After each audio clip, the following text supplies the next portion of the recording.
So I was reading my son a bedtime story out of this book about rainforests.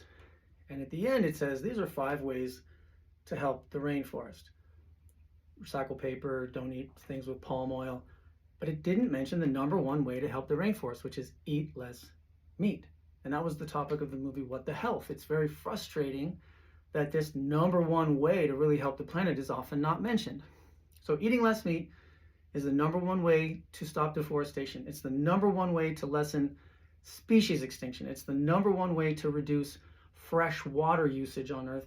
It's the number 1 way to reduce the suffering of sentient beings on Earth, because tens of billions of animals are raised in these terrible factory farms, which are not good for our health, their experience.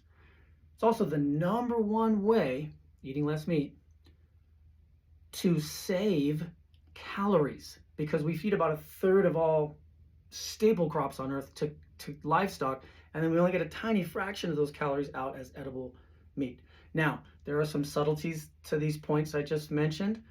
They are true, but there are some subtleties. I'm always happy to debate them. So not everyone has to be vegan, but the number 1 way, the controllable way, the manageable daily lifestyle choice that you can make to help the planet that has the biggest impact is to eat less meat.